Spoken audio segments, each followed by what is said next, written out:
कहानी के सभी पात्र, घटनाएं और स्थान पूरी तरह काल्पनिक है। इनका किसी भी व्यक्ति या वास्तविक घटना से कोई संबंध नहीं है। मैं सृष्टि यह पूरी कहानी अपनी आवाज़ में रिकॉर्ड करती हूँ ताकि आप तक एक बेहतरीन मनोरंजन पहुँचा सकूँ। अगर आपको मेरी आवाज़ और कहानियाँ पसंद आती है तो कृपया हमारे चैनल को सब्सक्राइब जरूर करें और वीडियो को लाइक व शेयर करना ना भूलें। शादी एक मजबूरी थी, प्यार नहीं। भाग 1। राजस्थान जयपुर, जिसे पिंक सिटी भी कहा जाता है। एक लड़की स्कूटी से अपने फ्रेंड के साथ कहीं जा रही थी। उसकी फ्रेंड को किसी से काम था, इसलिए उसको रोड पर छोड़कर कहीं गई हुई थी। वो लड़की रोड के बगल में खड़ी होकर अपने मोबाइल से कुछ देख रही थी। बरसात का दिन था। एक गाड़ी वहाँ से गुजर रही थी। एक गड्ढे में पानी भरा हुआ था। गाड़ी का टायर उस गड्ढे पर पड़ी और गड्ढे का सारा गंदा पानी वहाँ खड़ी लड़की के चेहरे और कपड़ों पर जा लगी। अचानक हुए इस हादसे से उस लड़की को कुछ सेकंड लगे बाहर निकलने में, और जब उसे होश आई तो उस गाड़ी चलाने वाले को जोर से चिल्लाकर गाली देती है। गाड़ी चला रहा शख्स मिरर से उसे लड़की को चिल्लाता देख गाड़ी को वैसे ही पीछे से लाते हुए उसके पास पहुंच गया। उस शख्स ने अपने गाड़ी का शीशा नीचे कर उस लड़की से नरम लहजे में पूछा। लड़का, जिसका नाम विक्रम सिंघानिया, जयपुर शहर का बड़े बिजनेसमैन, सिंघानिया कंस्ट्रक्शन का सीईओ, उम्र 29 साल, रंग सांवला, दाढ़ी हल्की ट्रिम किए हुई था, बहुत हैंडसम, गुड लुकिंग और डैशिंग था। हाइट 6 फीट 3 पीस सूट पहन रखा था। आज खुद गाड़ी ड्राइव करके ऑफिस जा रहा था। विक्रम, एक्सक्यूज़ मी, आपने कुछ कहा क्या? एक्चुअली मुझे सुनाई नहीं दिया। त्रिशा उस लड़की का नाम, उम्र 22 साल, रंग गोरी, हाइट 5.2 फीट, बड़े बड़े आँखों में सने काजल। तृष्णा देखने में बहुत खूबसूरत थी। उसको ज़्यादा गुस्सा नहीं आता, लेकिन सामने वाले की गलती होने पर उसे बहुत गुस्सा आता है। आसमानी कलर का सूट पहने हुई, माथे पर छोटी बिंदी, कान में छोटी छोटी वाली, गले में पतली चैन, एक हाथ में घड़ी और दूसरी में ब्रेसलेट पहने काफ़ी खूबसूरत लग रही थी। पैरों में पायल जो चलने पर हल्के आवाज़ कर रहे थे। तृष्णा गुस्से से, आपने गंदा पानी को मेरे ऊपर उछालकर आप पूछ रहे हैं कि मैंने कुछ कहा क्या? इतना बोलकर रुआसा हो गई थी। Vikram, I am so sorry, मैंने नहीं देखा था। आप प्लीज़ गुस्सा मत होइए, बताइए मैं आपकी कैसे हेल्प कर सकता हूँ? तृष्णा चिल्लाते हुए, मैं अच्छी तरह से जानती हूँ आप जैसे लोगों को। आप लोग हम मिडिल स्कूल वाले को नीचा दिखाने के लिए ऐसा घिनौना काम करते हो ना। आप रिच फैमिली से बिलोंग रखते हो, इसलिए हम जिससे लोगों को पैर की जूती समझते हो। विक्रम बीच में, प्लीज़ आप बात को कहाँ से कहाँ तक ले जा रही हैं? मिस, आप एक बार ठंडे दिमाग से मेरी बात तो सुनिए। मैं आपसे सॉरी बोल तो रहा हूँ ना, आपकी हेल्प भी करना चाहता हूँ, लेकिन आप हैं कि अपने में ही बोले जा रही हैं। देखिए, अभी मेरे पास एक टॉवेल है, इससे आप अपने चेहरे को साफ़ कर लीजिए और चलिए मेरे साथ गाड़ी में। आप पास ही एक मॉल है, आपके लिए कपड़े भी ले लेंगे। इतना बोलकर गाड़ी से एक टॉवल निकालकर तृष्णा की ओर बढ़ा देता है। तृष्णा फिर गुस्से से टॉवल को लेने से इनकार कर देती है। तृष्णा, आप समझते क्या हैं? आपको राजा हरिश्चंद्र हैं, जो आप कभी झूठ नहीं बोल सकते हैं। आपके कहने पर मैं आपकी गाड़ी में बैठ जाऊंगी और आप मुझे किडनैप करके कहीं ले जाकर बेच दोगे। मैं सब समझती हूँ, मैं कोई बेचारी नहीं हूँ। यहाँ पर एक आवाज़ दूंगी और मेरे सपोर्ट के लिए लोग भागते चले आएंगे। इसलिए आप अपने आप को बचाना चाहते हैं तो यहाँ से चले जाइए मिस्टर, वरना ठीक नहीं होगा आपके लिए। विक्रम तृष्णा के बात से इरिटेट हो जाता है और उसे भी गुस्सा आ जाता है। इतनी देर से उसे समझाने की कोशिश कर रहा था और तृष्णा समझना ही नहीं चाहती थी। विक्रम गुस्से से, तुम ना मुझे पागल लग रही हो, लगता है तुम्हारी दिमागी हालत ठीक नहीं है। ऐसा लग रहा है तुम यहीं रुको, मैं तुम्हारे लिए मॉल से कपड़े लेकर आता हूँ। इतना बोलकर विक्रम तृष्णा के बॉडी को स्कैन करने लगता है ताकि उसी के साइज का कपड़ा ला सके। तृष्णा विक्रम को ऐसे अपने आप को देखता पाकर अपने दुपट्टे को ठीक करने लगी। विक्रम समझ चुका था कि इस लड़ाकू विमान के छोटे से दिमाग में चल क्या रहा है। विक्रम, तुम कुछ देर यहीं रुको, मैं अभी आया और अभी तुम्हारे लिए कपड़े लेकर आया। इतना बोलकर विक्रम गाड़ी स्टार्ट कर आगे बढ़ा देता है और वहाँ से चला जाता है। तृष्णा जाते हुए विक्रम को देखकर बड़बड़ाती है, बड़ा आया मुझे मॉल लेकर जाने वाला। उसे क्या लगा मैं उसके नापाक इरादों को नहीं समझती? मैं सब समझती हूँ। उसी समय उसकी फ्रेंड आती है और तृष्णा को इस हालत में देखकर हंसते हुए पूछती है, गिनी तृष्णा की दोस्त, अपनी हालत तो देख कैसे कर ली है तू। मैं तुझे अकेले छोड़कर क्या गई, तू तो अपनी हालत को कैसे कर ली। त्रिशु बेबी तू कुछ बोल।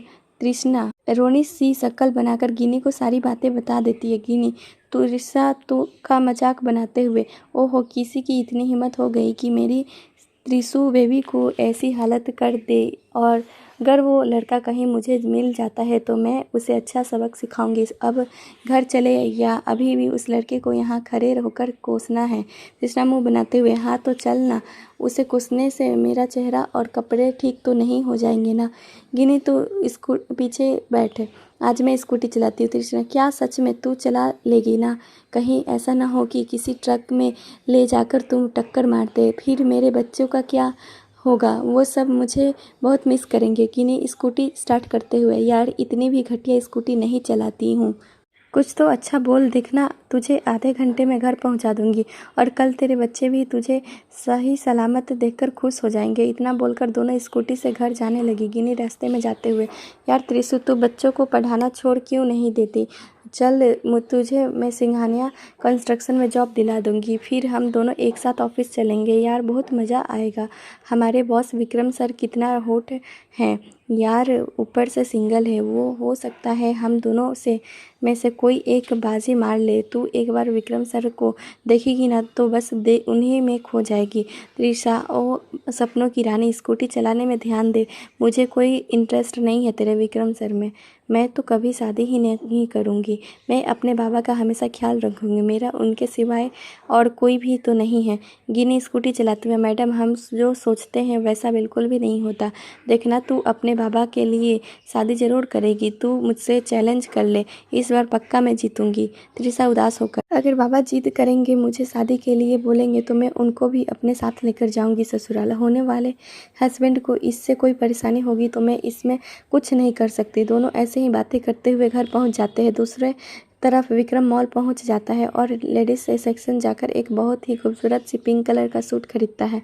विक्रम ने आज पहली बार किसी लड़की के लिए कपड़े खरीदा। मॉल से निकलकर पार्किंग में गाड़ी में बैठकर गाड़ी स्टार्ट कर देता है। जल्दी से गाड़ी का स्पीड बढ़ाकर उस जगह पहुंच जाता है जिस जगह पर उसने त्रिशा को रुकने को बोला था, लेकिन वहां जाकर देखता है तो त्रिशा वहां से चली गई थी। विक्रम गाड़ी से बाहर आकर इधर उधर देखता है लेकिन उसे त्रिशा कहीं नहीं दिखती। अपने आप पर गुस्सा होकर अपने गाड़ी के टायर पर जोर से लात मार देता है। विक्रम, हो शिट, लगता है मैंने ही आने में देरी कर दिया।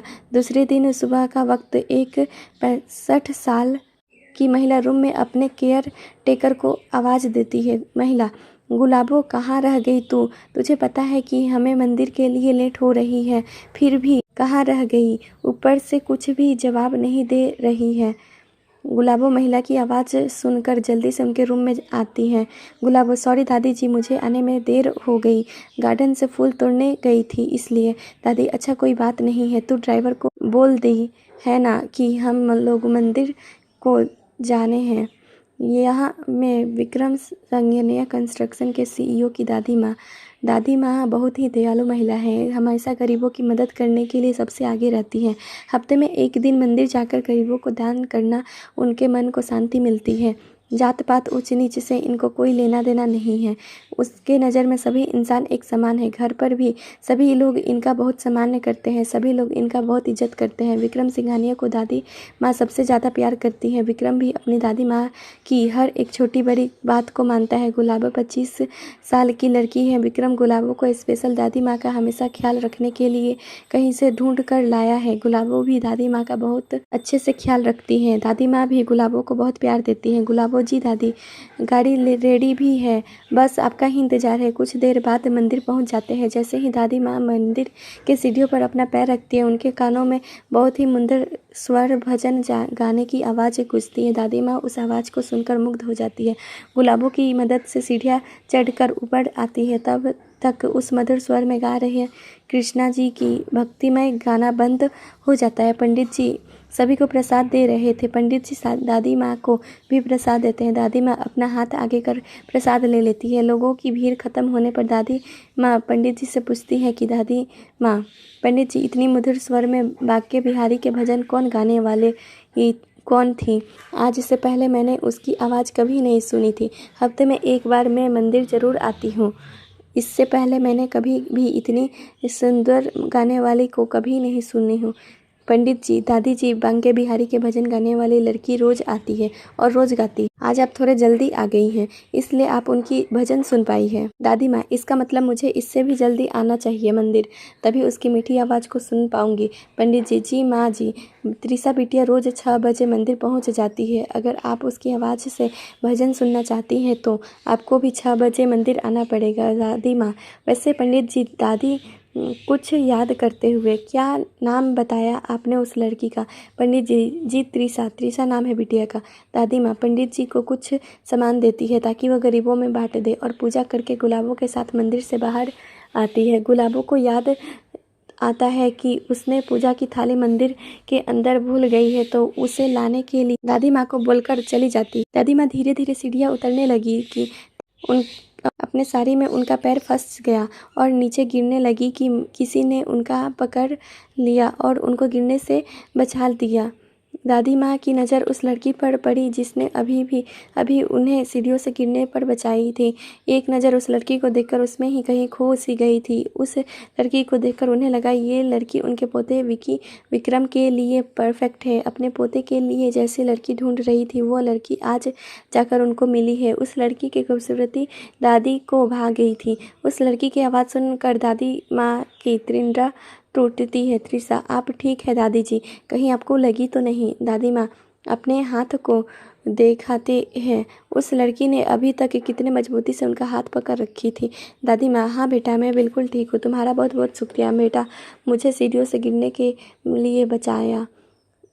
त्रिशा, अरे दादी, इसमें लिए आपको शुक्रिया बोलने की कोई ज़रूरत नहीं है।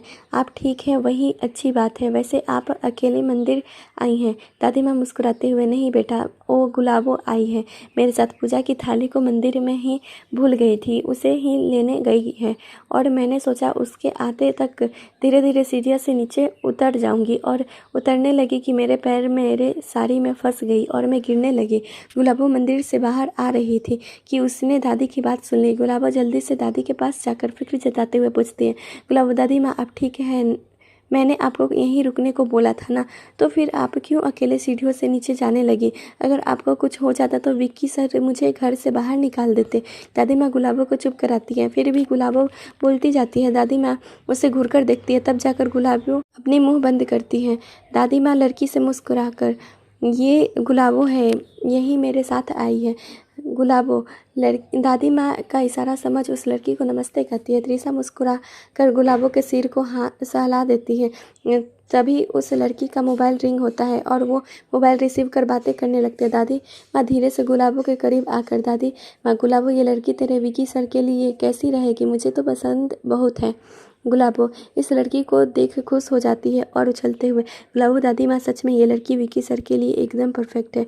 आप उनसे उनका नाम पूछिए ना, और कहाँ रहती है ये भी। दादी माँ, हाँ तूने सही कहा, मैं नाम तो पूछ ही भूल लेती हूँ।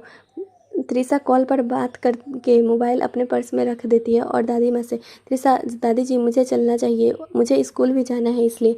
दादी माँ हैरान होकर उस लड़की को देखती है और पूजा ही लेती है। दादी माँ, बेटा आप भी अभी भी स्कूल जाती हो पढ़ने के लिए?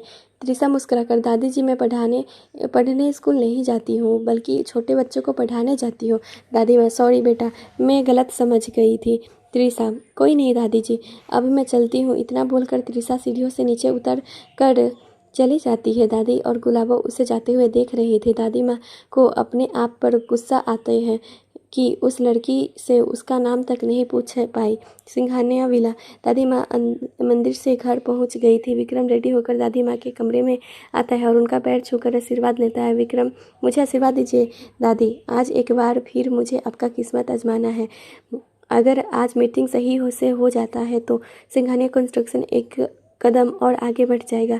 दादी माँ विक्रम की सर पर हाथ रखकर, मेरा विक्की इसी तरह से अपने दादाजी का नाम आगे बढ़ाकर खूब रोशन नाम करे। दादी कुछ सोचकर विक्रम से, हाँ यही सही मौका है विकी को शादी के लिए राजी करने का। दादी माँ, विकी अगर आज सब सही रहेगा तो क्या मैं तुझसे कुछ मांग सकती हूँ? विकी अपनी दादी माँ को गले लगाकर, दादी माँ आपका विकी आपका ही है, मुझसे कुछ भी मांगने की ज़रूरत नहीं है, आप बस नाम बताओ, मैं तुरंत उस चीज़ को आपके सामने लाकर खड़ा कर दूंगा। क्या दादी माँ विक्रम को आज शादी के लिए मना पाएंगी? जानने के लिए जिन्होंने अभी तक चैनल को सब्सक्राइब नहीं किया, प्लीज़ आप चैनल को सब्सक्राइब कर लीजिए। जिन्होंने कहानी पसंद आ रही है, कहानी के लिए लाइक भी कर दीजिए। अब आगे बढ़ते हैं कहानी की ओर। दादी माँ उदास होकर, मैं जानता हूँ विकी बेटा, तू मेरे कहने मात्र से सब कुछ मेरे कदमों में लाकर रख देगा, लेकिन मुझे ऐसा चीज़ चाहिए जिससे तू हमेशा से दूर भागता आ रहा है। मैंने किसी से वादा किया है कि मैं तेरे लिए एक सुशील और गुणी बहू लाऊंगी जो मुझे तुझ समझे, तुझे संभाले। बेटा मेरा भी उम्र हो गया है, किसी भी वक्त कुछ भी हो सकता है। मैं चाहती हूँ मेरा जिंदे रहते हुए तू अपना संसार बसा ले। तू उसे भूल जा, वो तेरे नसीब में थी ही नहीं। उसे याद करके खुद को कितना दुख पहुँचा रहा है। यह ज़रूरी तो नहीं है कि प्यार करके शादी किया जाए, शादी के बाद भी तो प्यार हो सकता है ना। विक्रम अपने आँखों में आ रहे आंसू को अंदर में ही रोक लेता है और विक्रम, दादी माँ मैंने आपको कितनी बार कहा है कि आप मुझसे शादी के लिए फोर्स मत कीजिए। मैं अपने दिल में उसके लिए सिवाय किसी और को जगह नहीं दे सकता हूँ। क्या हुआ वो अगर मेरी ना हो सकी तो मैं उसे आज भी बहुत प्यार करता हूँ, ये जानते हुए भी कि वो कभी भी मेरी नहीं हो सकती। दादी माँ कड़क लहजे में, ये प्यार नहीं है विकी, पागलपन है। तू समझ क्यों नहीं रहा है? एक बार ठंडे दिमाग से सोच कर तो देख। फिर नरम लहजे में, क्या तू अपनी दादी की आखिरी बात भी मान नहीं सकता है विकी? एक बार मेरी बात मान जा, उसके बाद मैं तुझसे कभी भी किसी बात को मानने पर फोर्स नहीं करूँगी। विक्रम दादी माँ को गले लगाकर, दादी माँ इस बारे में हम फिर कभी बात करेंगे, मुझे अभी मीटिंग के लिए निकलना है। इतना बोलकर उनके पैर छूकर रूम से जाने लगा। दादी माँ की आवाज़ सुनकर विक्रम जाते हुए रुक गया। दादी माँ, विकी सोच कर बताना, मैं तेरे जवाब का इंतज़ार करूँगी। विक्रम कुछ नहीं कहता, चुपचाप रूम से बाहर चला जाता है। विक्रम के चले जाने के बाद गुलाबो दादी माँ को पानी का गिलास देती है। दादी माँ पानी पीकर सोफे पर बैठ जाती है। गुलाबो, दादी माँ ऐसा क्या हुआ था विकी सर के लाइफ में कि वो अक्सर शादी के बाद सुनकर चिढ़ जाते हैं? दादी माँ, हर किसी के लाइफ में एक शख्स ऐसा ज़रूर रहता है जिसे उसे बड़े ही शिद्दत से चाहता है। मेरा विकी भी किसी को अपनी जान से भी ज़्यादा चाहता था, उससे शादी करना चाहता था, लेकिन वो लड़की शायद मेरे विकी के किस्मत में थी ही नहीं। दादी माँ गुलाबों से ये सारी बातें कर रही थी कि उनके कमरे में उनकी बहू देविका विक्रम की सौतेली माँ आती है। देविका विक्रम के पापा की दूसरी पत्नी है। देविका के खुद के 2 बच्चे हैं और वो भी जुड़वा, सिद्धि और सिद्धार्थ, जो अभी 22 साल के हैं। विक्रम के एक सगी बहन है जो बाहर पढ़ने के लिए गई है। देविका विक्रम से उसके मुंह से अपने लिए माँ सुनना चाहती है, लेकिन विक्रम उनसे किसी बात को लेकर बचपन से नाराज़ है, जिस वजह से वो उनके तरफ देखता भी नहीं है। अपने भाई बहन से प्यार तो करता है, उनके ज़िंदगी में कभी भी दखल नहीं देता, जिस वजह से उसके भाई बहन उसे पीछे से हिटलर बुलाते हैं। देविका आंखों में आंसू लिए दादी से, माँ जी देखिए ना, सिद्धि कल शाम से घर से बाहर गई थी, दोस्त के पार्टी है बोलकर, और अभी तक आई नहीं, मुझे उसकी बहुत फिक्र हो रही है। दादी माँ गुस्से से देविका से, कल से बच्ची गायब है और तुम मुझे अभी बता रही हो? देविका, वो नालायक कहाँ है? अभी तक शराब पीकर सो रहा होगा, उसे तो घर की फिक्र ही नहीं है। जवान बेटी घर से गायब है और वो है कि नशे में घोड़े बेच कर सो रहा है। मैं देखती हूँ, आज उसे सबक सिखा कर रहूँगी। गुलाबो, मेरी छड़ी कहाँ है? देना मुझे। गुलाबो दादी माँ को उनके छड़ी दे देती है। देविका उनको संभाल कर रूम से बाहर लाती है और अपने रूम में ले जाती है, जहाँ पर विक्रम के पापा सो रहे थे, जो शराब के आदी हो चुके थे, हमेशा नशे में ही डूबे रहते थे। विक्रम के मम्मी के गुजर जाने के बाद उनकी याद में शराब पीने लगे हैं। उनको अपने घर से किसी से मतलब कोई नहीं रहता है, किसी से उनका कोई लेना देना नहीं रहते हैं। दादी माँ छड़ी लेकर अपने बेटे अखिल के पास आती हैं और देखती है कि वो बेड पर पेट के बल लेटा हुआ है। दादी माँ अपनी छड़ी से उसके पीठ पर एक छड़ी मारती है, उसको कोई फ़र्क नहीं पड़ता है। फिर दूसरी छड़ी मारती है, इस बार अंगड़ाई लेते हुए उठकर बेड पर बैठ जाता है। दादी माँ गुस्से से, जवान बेटी घर से गायब है और बाप शराब पीकर घोड़े बेचकर सो रहा है, कुछ फैमिली पर भी ध्यान दे दे बेटा, अकेले की कहाँ कहाँ संभालेगा, बिजनेस देखेगा कि घर संभालेगा। सिद्धार्थ भी कहाँ घूमता रहता है, महीनों घर नहीं आता, उसे भी तुम लोग कुछ नहीं बोलते हो।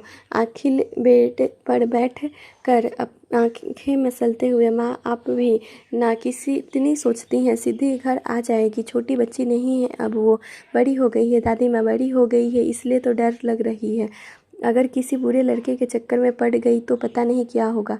उसी समय उन सभी के कानों में एक लड़के की आवाज़ सुनाई दी, सीधी रूम में आते हुए, आप सब लोग यहाँ क्या कर रहे हो? दादी, मामी, मुझे आप सभी को किसी से मिलवाना है, बाहर चलिए ना हॉल में। दादी माँ हैरानी से सिद्धि को देखती है। सीधी माँ, जल्दी दादी जल्दी चलिए बाहर ना। दूसरी तरफ विक्रम गाड़ी से अपने ऑफिस में जा रहा था। आज ड्राइवर गाड़ी ड्राइव कर रहा था। अचानक बारिश शुरू हो गई। विक्रम बाहर बारिश को देखकर उसे कुछ याद आ जाता है और वह मुस्कुरा देता है। उसके कानों में एक लड़की की प्यारी आवाज़ गूंजती है जो उसे बारिश में भीगने के लिए बुला रही थी। लड़की, कमन विकी, एक बार बारिश में भीग कर तो देखो, कितना सुकून मिलता है मन को, प्लीज़ यार आओ, तुम तो लड़कियों की तरह शर्मा रहे हो। विक्रम, नहीं विधि, मुझे बारिश से एलर्जी है, मुझे तुरंत जुकाम हो जाती है।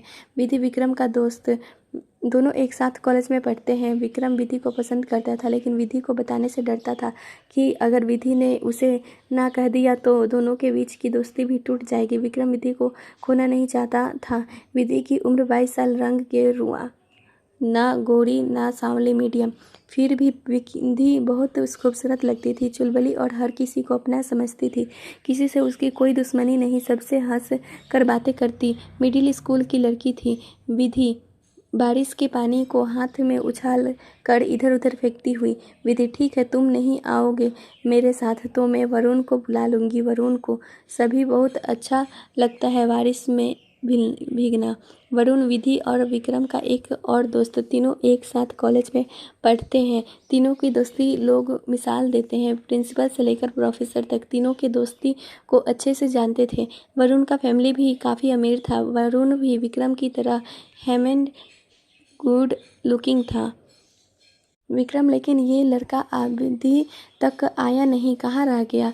मैंने उसे कॉल भी लगाया था लेकिन उसका मोबाइल स्विच ऑफ बता रहा है। इतने दोनों के कान में एक लड़के की आवाज़ सुनाई दी, तुमने पुकारा और हम चले आए। वरुण अपने दोनों हाथ फैलाकर, आह बारिश। विधि, चल शुरू करें। विक्रम मुस्कुराते हुए, लो जी, दोनों पागल मिल गए हैं, अब तो दोनों के बीच डांस कंपटीशन शुरू। इंद्रदेव, जरा इन लोगों पर रहम करना। विक्रम, ड्राइवर के हॉर्न बढ़ने पर उनकी तंद्रा टूटती है और होश में आता है। ड्राइवर, सर हम ऑफिस पहुंच गए हैं। विक्रम बाहर देखता है, बारिश अभी भी हो रही थी। ड्राइवर से छाता पकड़ा देता है। विक्रम छाता लेकर अपने ऑफिस की ओर चल देता है। गेट पर खड़ा गार्ड को छाता पकड़ाकर अंदर अपने कैबिन की ओर चल देता है। सभी लोग उसे गुड मॉर्निंग विश करते हैं। विक्रम सभी को जवाब देता है और अपने कैबिन में चला जाता है। विक्रम अपने कैबिन में पहुंचकर अपने असिस्टेंट को कॉल करता है और पूछता है कि तुम कब तक पहुंच रहे हो? जयपुर, तुम्हारे बिना यहाँ कुछ भी सही नहीं है और वहाँ का काम पूरा हुआ कि नहीं? दूसरी तरफ से एक लड़के की आवाज़ सुनाई देता है, पूरा विक्रम का असिस्टेंट, जो अभी 24 साल का है। विक्रम का सारा काम वही देखता है। 2 दिन पहले उसने विक्रम के काम से उदयपुर गया था और आज वापस आने वाला था। पूरब, सर मैं कुछ ही देर में पहुंच जाऊंगा, अभी मैं ट्रैफिक में फंसा हुआ हूं और उदयपुर वाला काम मैं आपको आकर बताता हूं। विक्रम, ठीक है, तुम पहुँच, तब तक मैं खुद मीटिंग के लिए चला जाता हूँ, नहीं तो मीटिंग का वक्त निकल जाएगा। इतना बोलकर विक्रम कॉल कट कर देता है और अपने कुछ ज़रूरी डॉक्यूमेंट्स को लेकर केबिन से बाहर चला जाता है। गाड़ी में बैठ जाता है। विक्रम ड्राइवर को एक होटल में ले जाने को बोलता है जहाँ पर उसने मीटिंग रखा था। ड्राइवर, ओके सर, बोलकर गाड़ी स्टार्ट कर आगे बढ़ा देता है। अभी अभी बारिश हुई थी जिस वजह से पानी सड़कों पर भरा हुआ था। गाड़ी के टायर लगने पर गड्ढों का पानी उछल जाता था। ऐसे ही एक जगह गाड़ी का टायर गड्ढे पर लगने से गाड़ी का पानी उछलकर एक स्कूटी चला रही लड़की पर गई। उसका फेस पूरी तरह से गंदा पानी से खराब हो गया था और ऊपर से उसके कपड़े भी पूरी तरह से गंदे हो गए थे। लड़की जोर से उस गाड़ी को आवाज़ देती है। विक्रम मिरर से पीछे स्कूटी वाली लड़की को देखता है और उसे कल वाला इंसिडेंट याद आता है और पहचान जाता है, ये तो वही कल वाली लड़की है जिस पर मेरी वजह से गंदा पानी बढ़ गया था। विक्रम ड्राइवर को गाड़ी को रिवर्स से पीछे लेने को बोलता है। है जहाँ पर वो लड़की स्कूटी के साथ खड़ी थी। त्रिशा बच्चों को पढ़ाने के लिए स्कूल जा रही थी और एक कार ने उस पर गंदा पानी उछाल दिया था, जिस वजह से उसने उस कार में बैठे आदमी को भूला भला बोलना रही थी। विक्रम गाड़ी का शीशा नीचे कर, आई एम सॉरी मिस, आज भी आपको मेरी वजह से आपके ऊपर गंदा पानी पड़ गया, उसके लिए मैं दिल से माफ़ी मांगता हूँ। त्रिशा को जब ये पता चलता है कि वही कल वाला लड़का है तो उसने कहा, त्रिशा रूंधे गले से, आप मेरा पीछा कर रहे हैं क्या? कल भी आपने मुझे हर्ट किया था और आप आज भी मुझे हर्ट कर रहे हैं। आखिर आप मेरे साथ ऐसा क्यों कर रहे हैं? मैंने आपका क्या बिगाड़ा है कि आप हमारे पीछे पड़ गए हैं? मैं आपको जानती भी नहीं हूँ और पहचानती भी नहीं हूँ।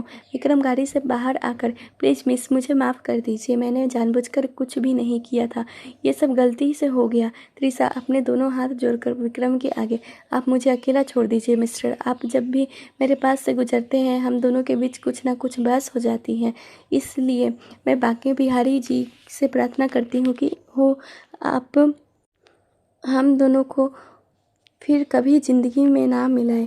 अब आप यहाँ से चले जाइए वरना आपके लिए ठीक नहीं होगा।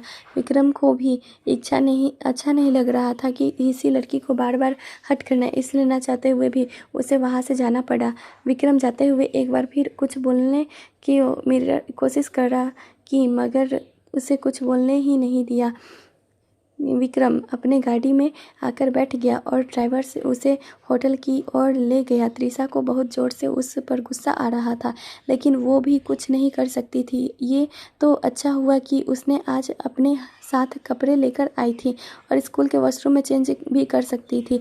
दूसरी तरफ सिद्धि अपने घर वालों को बुला कर हॉल में ले आती है, जहाँ पर एक लड़का सोफे पर बैठा हुआ था। सिद्धि अपनी मम्मी और दादी को उस लड़कों से मिलवाती है। सिद्धि, मम्मी, दादी, ये है शक्ति, हम आज रात में मेरी फ्रेंड के पार्टी में मिले थे, इसने मुझे देखते ही वही सबके सामने प्रपोज कर दिया और मैंने मना नहीं कर पाई और हाँ बोल दिया। सिद्धि के मम्मी और दादी उस लड़के को ऊपर से नीचे निहारने लगे। शक्ति 25 साल का लड़का लग रहा था। दादी मुझे बड़ी हुई थी और साथ में बाल भी रंग गोरा, हाइट ठीक था। दादी अपने मन में, दादी दिखने में तो किसी साधु बाबा के जैसा लग रहा है, नारंगी कलर का कपड़ा पहना दो और साथ में एक झोला पकड़ा दो, सेम हरिद्वार की पुजारी जैसा लगेगा। देविका भी सेम दादी की तरह ही सोच रही थी।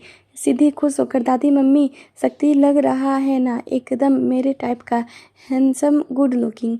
दादी सिद्धि को घूरते हुए, सिद्धि अपने दादी को घूरते पाकर जल्दी से शक्ति को घर से बाहर ले जाती है। दादी अपने बहू को घूरते हुए, देख लिया तुमने अपने बच्चों को छूट देने का नतीजा, वो लड़का पागलों जैसा दिख रहा था, जैसे तुम्हारी बेटी पकड़ कर लाया था। अब इस घर में इतना बुरा वक्त आ गया है कि इस घर के बच्चे सही और समझदार इंसान को भी नहीं पहचान पा रहे हैं। देविका भी अपनी बेटी के तोत पर बहुत गुस्सा थी, लेकिन वो भी उसे बोल सकती थी, कुछ कर नहीं सकती थी। अगर उसने बचपन में ही अपने दोनों बच्चों को इतना छूट नहीं दिया होता तो आज उसके बच्चे ऐसी हरकत कभी नहीं करते। देविका शर्मिंदा होते हुए, मुझे माफ़ कर दीजिए माँ, मैं मानती हूँ कि ये सब मेरी गलती है की वजह से हो रहा है। मैं आगे से सिद्धि और सिद्धार्थ को समझाऊंगी ताकि आगे से दोनों कोई भी ऐसी गलती ना करे। दादी शक्ति से देविका को घूरकर, इस बार सिद्धार्थ घर आए तो उसे मेरे पास मेरे कमरे में भेजना, इतना बोलकर गुलाबों का सहारा लेकर अपने रूम में चली गई। रूम में जाकर अपने चेयर पर बैठ गई जिसमें वो अक्सर बैठा करती थी। उस चेयर पर झूलते हुए सोचने लगी, इस घर में ऐसी बहू की ज़रूरत है जो मेरे पूरे परिवार को जोड़ कर रख सके, पूरे परिवार को एक धागे में बांध कर रखे। विकी को कुछ भी करके मैं शादी के लिए मनाऊंगी। मुझे उस मंदिर वाली लड़की अच्छी लगी थी, लेकिन क्या मतलब, मैंने उसका नाम और एड्रेस भी नहीं पूछ पाई। गुलाबो दादी को कुछ सोचते हुए देखकर उससे पूछती हैं, गुलाबो दादी जी, आप क्या सोच रही हैं? आप भी मंदिर वाली भाभी जी के बारे में सोच रही हैं? दादी गुलाबो के मुंह से मंदिर वाली भाभी सुनकर उसे देखने लगी। दादी गुलाबो से, ये तुम किसको भाभी बोल रही हो? गुलाबो डरते हुए हकलाकर, वो दादी जी, मैं उस लड़की के बारे में सोच रही हूँ जो आज सुबह आपको सीढ़ियों से गिरने से बचाई थी। दादी शांत होकर मुंह बनाते हुए, क्या फ़ायदा गुलाबो, हमने तो उसका नाम भी नहीं पूछ पाई थी और ऊपर से विकी भी शादी के लिए तैयार नहीं है। और फिर उदास होकर पता नहीं क्या होगा उस लड़के का। मेरे जाने के बाद मैंने उसके माँ से वादा किया है कि मैं विकी का शादी एक अच्छी लड़की से कराऊंगी जो मेरे विकी को संभाल कर सके। लगता है मेरा ये सपना अधूरा रह जाएगी। ये मेरे परिवार को एक साथ बांध कर नहीं रख पाऊंगी। गुलाबो दादी के पैर दबाते हुए, दादी इस दुनिया में ऐसा कुछ भी पॉसिबल नहीं है जिसका इलाज ना हो। आप धीरज धीरे, ये बाके बिहारी जी आपके ज़रूर सुनेंगे। हम कल सुबह मंदिर ज़रूर जाएंगे। हो सकता है हमारी होने वाली भाभी जी हमें वहीं फिर मिल जाएंगे। दादी जी तृष्णा से मिल पाएंगी। शाम का वक्त। विक्रम आज बहुत खुश था। उसने मीटिंग में आज से साबित कर दिया कि वो एक परफेक्ट बिजनेसमैन है। जिस प्रोजेक्ट पर काम कर रहा था आज वो प्रोजेक्ट पूरा हो गया था। इसी वजह से खुशी के साथ वो घर आता है और सीधा अपने दादी माँ के रूम में जाता है तो देखता है कि दादी माँ बेड पर लेट कर करा रही थी। विक्रम जब दादी माँ की ये हालत देखता है उसने तुरंत गुलाबो से पूछा कि क्या हुआ। दादी माँ को सुबह तक तो ठीक थी। गुलाबो, पता नहीं विकी सर कुछ बोल नहीं रही है। मैंने डॉक्टर को बुलाई थी। उन्होंने कहा कि दादी माँ किसी बात को लेकर चिंता कर रही हैं। अगर वो बात पूरी हो जाती है तो दादी माँ ठीक हो जाएंगी। विक्रम दादी माँ को फिक्र करते हुए, गुलाबो तुम्हें तो पता ही होगा ना कि दादी माँ किस बात को लेकर चिंता में है। तुम्हें पता है तो मुझे बताओ, मैं उसे पूरा करने की कोशिश करूँगा। गुलाबो याद करने का नाटक करते हुए, आई थिंक दादी माँ आपकी शादी को लेकर चिंता में है। फिर ऐसे और कोई बात तो नहीं है। विक्रम थोड़ी गुस्से में, नहीं दादी माँ इस बात को लेकर चिंता नहीं कर सकती। उन्हें ज़रूर कोई और बात है। इतना बोलकर दादी माँ के हाथ को पकड़ लेता है। विक्रम, दादी माँ आप कुछ बोलिए ना, आपको क्या हुआ है? आपकी किस बात की चिंता कर रही हैं? आपने विकी को बताइए ना दादी माँ, आप कुछ बोलेंगे अभी तो मैं कुछ कर सकता हूँ। कितने ही रिक्वेस्ट करने के बाद दादी माँ कमज़ोर आवाज़ में, दादी माँ क्या फ़ायदा विकी, तू तो मेरी बात को नज़रअंदाज कर देता है, इसलिए मैं तुझसे कुछ नहीं बोलूँगी। अब मैं भगवान से प्रार्थना करती हूँ कि वो मुझे इस दुनिया से जल्दी उठा ले। इस भूलोक में अब मेरी बातों को सुनने वाला कोई भी नहीं है। मैं किस आस पर जीवित रहूँगी? बांके बिहारी, अपने इस भक्त को इस दुनिया से जल्दी उठा लेना। विक्रम अपने दादी माँ के मुंह से ऐसी बातें सुनकर जल्दी से, प्लीज़ दादी माँ आप इस तरह की बातें अपनी जुबान पर फिर कभी नहीं लाएंगी। मैं आपकी बात को मान जाऊंगा। आपको मेरी शादी की चिंता है ना, तो ठीक है, मैं रेडी हूँ शादी करने के लिए। आप बस अपने तबीयत का पर ध्यान दीजिए। मैं आपको खोना नहीं चाहता हूँ। अगर आप भी मुझे छोड़कर चली गई तो मैं किसके सहारे जीऊँगा? दादी माँ विक्रम की बात सुनकर अंदर से बहुत खुश थी। आखिरकार उनकी ये एक्टिंग कुछ काम तो आई। दादी माँ एक फिर कमज़ोर आवाज़ में अपनी अंदर की खुशी को छुपाते हुए, दादी माँ विकी तू सच कर रहा है, तू सच में शादी के लिए रेडी है? देखना अब मैं बिल्कुल ठीक हो जाऊंगी। विकी आखिर तूने मेरी चिंता को ख़त्म जो कर दिया है। अब मैं बांके बिहारी जी से माफ़ी मांगूंगी कि मेरी प्रार्थना को स्वीकार न करे। मैं तो बस ऐसे ही बोल दी थी। तू लड़की की चिंता मत करना विकी, तेरे दादी तेरे लिए 100 गुण संपन्न बहू लाएगी जो तेरे साथ साथ इस घर को भी बहुत अच्छे से संभाल लेगी। अब तू भी जाकर फ्रेश हो जा, ऑफिस से थका हुआ आया है। मैं गुलाबों को बोल देती हूँ, किसी को बोल कर तेरे लिए रूम में कॉफ़ी ले भिजवा देंगी। विक्रम दादी को अच्छे से ख्याल रखने को बोलकर उनके रूम से बाहर आ जाता है और अपने रूम में चला जाता है। विक्रम के रूम में से जाने के बाद गुलाबो रूम का दरवाज़ा बंद कर देती है। दादी माँ बिस्तर से उठकर डांस करते हुए खुश हो जाती है। गुलाबो भी खुश थी क्योंकि दोनों का आइडिया विक्रम के ऊपर काम जो कर दिया था। दादी माँ झूमते हुए, गुलाबो आखिर में विकी ने हाँ कह दिया शादी के लिए, तेरा आइडिया तो काम कर गया। गुलाबो इस बार तेरी पेमेंट 2 गुना बढ़ा दूंगी। गुलाबो मुंह बनाते हुए, क्या दादी जी आप भी ना कर दिया ना परायो वाला बात। विकी सर मेरे भैया बड़े भाई जैसे हैं, उनके लिए तो मैं पूरे महीने की पेमेंट भी लेने से मना कर सकती हूँ। गुलाबो के मुंह से ऐसी प्यारी बातें सुनकर दादी माँ उसे गले से लगा लेती है। दादी माँ सीरियस होकर, गुलाबो हर बार की तरह तूने इस बार भी मेरा दिल जीत लिया है। ज़रूर हम दोनों का पिछले जन्म में कुछ रिश्ता रहा होगा जिस वजह से तू मेरे दिल की जीत लेती है। मैंने मन में की बात को समझ लेती है जाती है फिर कुछ उदास होकर, मेरे ही परिवार वाले मुझे समझ नहीं पाते हैं और तू बाहर से आई हुई फिर भी तू सब समझ जाती है। गुलाबो अपनी आंखें से आंसू पोंछ कर, दादी जी आप इस तरह से उदास होंगी तो सच में अच्छा आपकी तबीयत खराब हो सकती है और अभी तो आपको बहुत सारे काम करने हैं। मंदिर वाली भाभी का पता लगाना है, उनके बारे में जानना है। ऐसे बहुत सारे बातें हैं जो आपके बिना संभव है। अपने आप को संभालिए और तबीयत का भी ख्याल रखिए। दादी माँ अब शांत होकर बेड पर बैठ जाती है। दूसरी तरफ शाम को त्रिशा के घर उसकी फ्रेंड गिन्नी आई हुई थी। त्रिशा उसे बताती है कि कल की तरह आज भी उसी इंसान की गाड़ी से फिर उसके चेहरे और कपड़े पर रोड का गंदा पानी लगा था।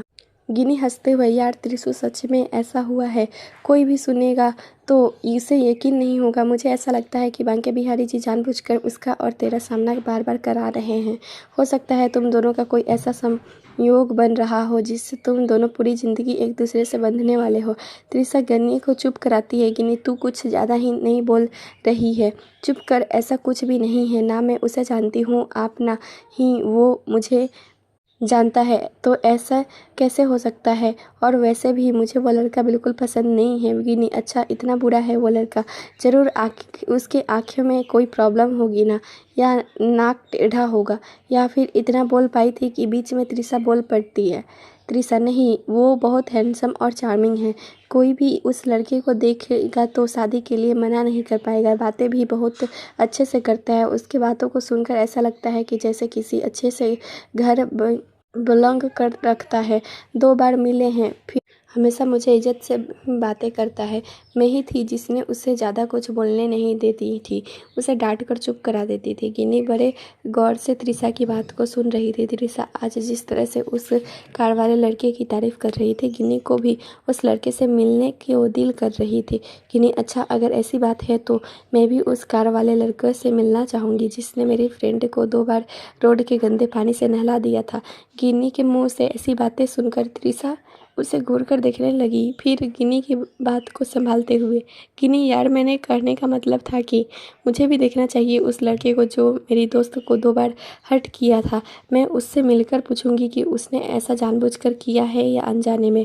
त्रिशा, अब छोड़ ना गिनी, उस बारे में याद करके हम क्यों अपना टाइम वेस्ट करें। चल, अब मुझे बाबा को खाना भी खिलाना है, उनकी दवाई का भी वक्त हो रहा है। गिनी, ठीक है, तू अंकल को खाना खिला, मैं मम्मा को देखती हूँ, नहीं तो ढूंढते हुए यहीं आ जाएंगे और फिर शुरू हो जाएंगी उनकी तारीफ। बोलेंगी कि त्रिशा को देख कैसे पूरे घर का काम खुद कल अकेले कर लेती है और अपने बाबा को भी संभालती है, और एक तू है जिसकी से आटा भी ठीक से गूँथे नहीं आते।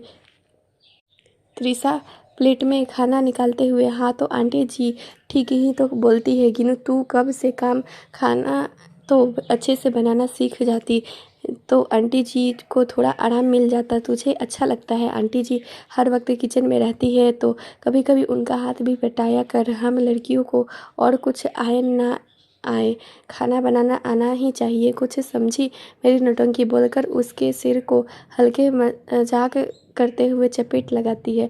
गिनी उबासी लेते हुए नाटक करती है, मम्मा की जगह तू आज प्रवचन सुना दिया, पक्का अब तेरे बात मेरे दिल को छू लिया है। कल से मैं कोशिश करूँगी किचन में अपनी पैर रखने की। बोलकर अजीब तरह से मुस्कुराने लगती है। फिर से कोशिश करूँगी बोली हूँ, ये नहीं कि पक्का हाथ बटाऊंगी। त्रिशा उसकी बात को सुनकर अपना सिर हिला देती है और अपने मन में, त्रिशा तू कभी नहीं सुधरने वाली।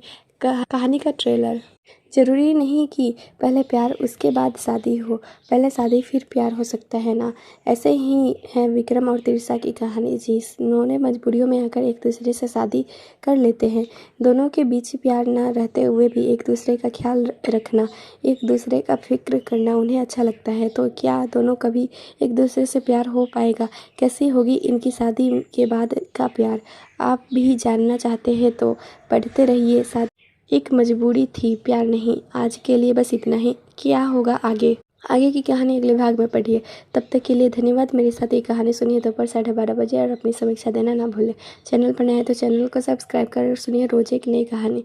तब तक के लिए आप हमारी पुरानी